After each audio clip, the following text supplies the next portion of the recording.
سنت میں جنت ہے۔ ہمارے نبی صلی اللہ علیہ وسلم کی سنت: ایک عیب نہیں کرنا، 2 غصہ نہیں کرنا، 3 دل نہیں دکھانا، 4 بلند آواز سے بات نہیں کرنا، 5 کسی کے عیب نہیں سننا، 6 آخرت کو سوچنا، 7 کم بات کرنا، 8 اللہ کے نعمت کی قدر کرنا اور شکریہ ادا کرنا، 9 کھانے پینے کی چیزوں میں برائی نہیں بولنا، 10 کسی کا بدلہ نہیں لینا، 11 زیادہ زور سے نہیں ہنسنا، 12 کسی کو نہیں مارنا، 13 کسی کو گالی نہیں دینا، 14 زبان صرف آخرت، دین، جنت، جہنم وغیرہ دینی امور کے لیے کھولنا، 15 اچھی بات کی اچھائی بیان کرنا یعنی تعریف کرنا۔ آن حضرت صلی اللہ علیہ وسلم کے اخلاق حسنہ کو پہلے اختیار کریں اور آپ صلی اللہ علیہ وسلم کے دیگر سنتوں کو عمل میں لائیں اور ثواب عظیم حاصل کریں۔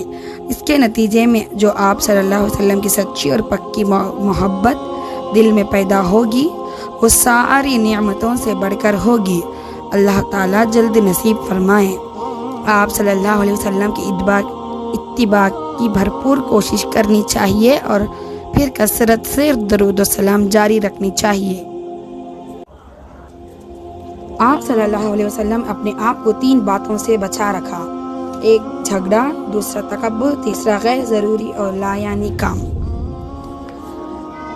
اور لوگوں کو بھی 3 باتوں سے بچاتے: وہ نہ کسی کی برائی کرتے تھے، وہ نہ عیب لگاتے تھے، وہ کسی کی کمزوریاں اور پوشیدہ باتوں کے پیچھے نہیں پڑتے، بدتمیزی کی باتوں کو صبر کے ساتھ سنتے تھے۔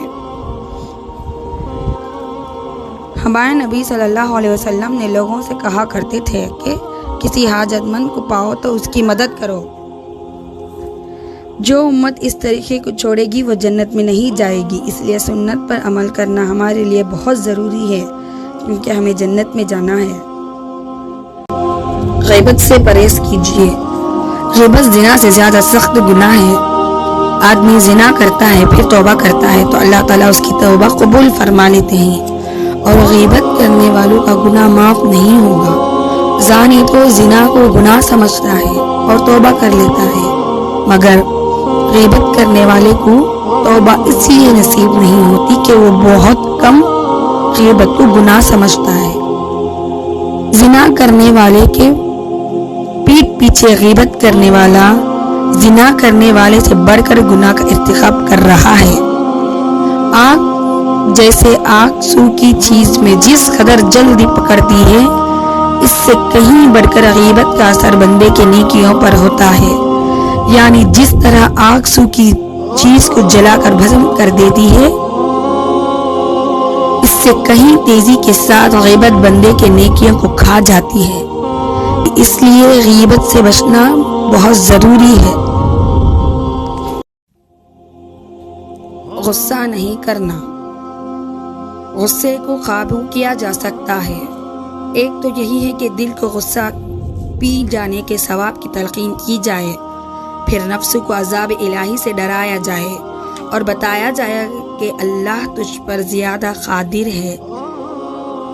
اگر غصہ پر عمل کرے گی تو درندے کی مشابہ ہو جائے گی، پھر یہ بردباری پر عمل کرے گی تو انبیاء علیہ السلام کے مانند ہوگی، اور غور کرے کہ میں غصہ اس لیے ہو رہی ہوں کہ معاملہ مشیت الہی کے مطابق کیوں ہوا، میری مشیت کے مطابق کیوں نہ ہوا۔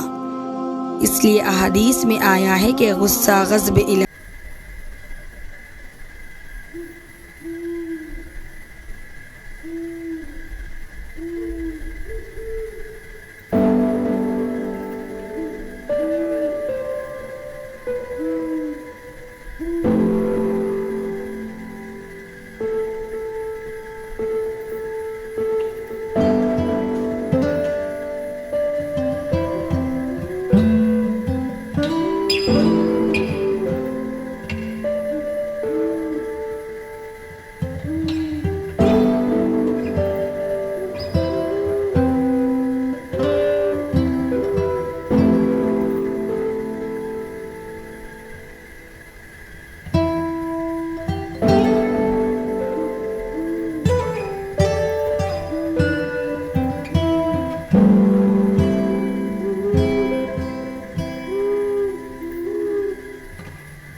اسرائیل کی مچھلی ہے، یہ زلیخا ہے۔